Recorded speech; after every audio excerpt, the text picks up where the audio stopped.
کون صحیح کون غلط؟ بھائی آپ کون صحیح کون غلط؟ جو صحیح ہے وہ صحیح ہے، جو غلط ہے غلط ہے. بتائیے کیا آپ کا کیا سوال ہے؟ السلام علیکم. وعلیکم السلام. بھائی. ہاں جی. میرا یہ سوال ہے، کافی دنوں سے پوچھنے کے لیے ٹرائی کر رہا ہوں پر آپ نے ایڈ نہیں کیا تھا.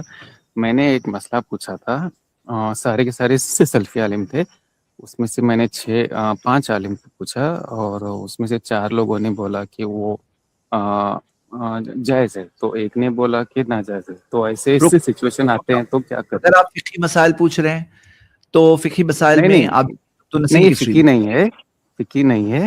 اگر سلفی علماء میں 2 رائے ہے، 4 لوگوں نے بولا کہ جائز ہے اور ایک نے یہاں بولا پہ کہ ناجائز ہے، تو یہاں پہ آپ کو فیصلہ جو کرنا ہے نا، سلفی علماء بھی انسان ہوتے ہیں اور یہاں پہ فیصلہ آپ کو نمبر سے نہیں کرنا ہے. یہاں 4 ہے وہاں 2 ہے، اس لیے 4 کی بات مانیں گے 2 کی نہیں مانیں گے. جس کے پاس دلیل ہے ان کی بات مانیں گے.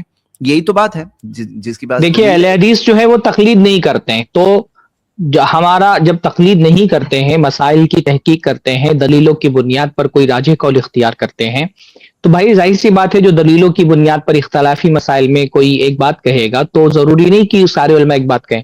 اس قسم کا فقہی اختلاف تو آپ کو صحابہ کے زمانے میں بھی ملے گا کہ کوئی فقہی مسئلہ ہے، اس میں دلیلیں بعض مرتبہ دونوں طرف ہوتی ہیں اور اس میں رجحان طے کرنے میں کہ کون سے مسئلے میں دلیل زیادہ واضح ہے، کون سے موقف کی دلیل زیادہ مضبوط ہے، اس میں اختلاف ہوتا ہے. جیسے فقہا کے یہاں پہ اختلاف ہوا کیونکہ ان کے یہاں بھی تقلید نہیں ہوتی تھی، تو ایسے اہل حدیث کے یہاں بھی اختلاف ہوتا ہے کیونکہ ان کے یہاں تقلید نہیں ہوتی ہے. دلائل دیکھ کر کے اور اجتہادی مسائل میں دونوں طرف کے رجحانات دیکھ کر کے کوئی ایک فیصلہ لیا جاتا ہے. تو اس میں ایک عامی جو ہے اس کو یہ دیکھنا چاہیے کہ بھائی جو دلیلیں دی جا رہی ہیں ان میں سے کس کی دلیل زیادہ مضبوط ہے. جس موقف کی دلیل آپ کو زیادہ مضبوط لگ رہی ہے اس پہ آپ عمل کر لیں انشاءاللہ تعالی. لیکن میرا یہ بات ہے کہ اگر ہم نے کم سمجھی میں اگر غلط کی طرف ہم نے زیادہ وہ کیا تو اس کا گناہ تو ملے گا نہیں نا. نہیں آپ کی استطاعت میں تحقیق کرنا ہے. اگر کوئی اجماعی مسئلہ نہیں ہے، اختلافی مسئلہ ہے، آپ نے اپنی تحقیق کے مطابق جس کو صحیح سمجھا اس پر عمل کیا اور جس مفتی کی بات کو آپ کو راجے لگے اس کو آپ نے تسلیم کر لیا، تو نہ اس مفتی کو گناہ ملے گا نہ آپ کو گناہ ملے گا. اختلافی مسائل میں تو کوئی ایک قول اختیار کیا جا سکتا ہے دلیل کی بنیاد پر. ہاں وہی مجھے کافی ڈر لگ رہا تھا اس لیے میں نے پوچھا. اوکے، ایک اور آپ سوال ہے. دلیل دیکھیں جس کے آپ نے جو دلیلیں آپ کے پاس دی گئی ہیں اگر آپ نے اہل حدیث علماء سے سوال کیا ہے تو اہل حدیث علماء کسی مسئلے میں صرف حکم نہیں بتاتے ہیں، وہ دلیلیں بھی بتاتے ہیں. تو اب دونوں کی دلیلوں میں جس کی دلیل زیادہ اطمینان بخشے اس کو آپ تسلیم کر لیں.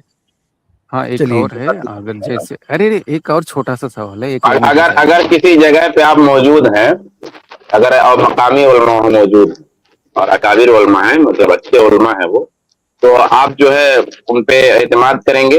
اگر آپ کی تحقیق یا تحقیق نہیں ہے تو مقامی علماء جو فتویٰ دیں، خاص طور پہ ایسے مسائل میں جن کا تعلق جغرافیائی بھی ہو یا حالات سے بھی ہو، سماجیات سے متعلق ہو، تو وہاں پہ مقامی علماء پہ اعتماد کیا جائے گا، یہ سمجھتے ہوئے کہ ہمیں یہ درست لگ رہا ہے. اگر اس کے تحقیق میں کبھی اس کے خلاف بات آئی ضرور ہم قبول کریں گے، لیکن فی الحال یہ بات سمجھ میں آ رہی ہے تو مقامی علماء کو بھی آپ ترجیح کیا دیں، کیسے کریں، یہ تو سرفراز بھائی نے بتایا.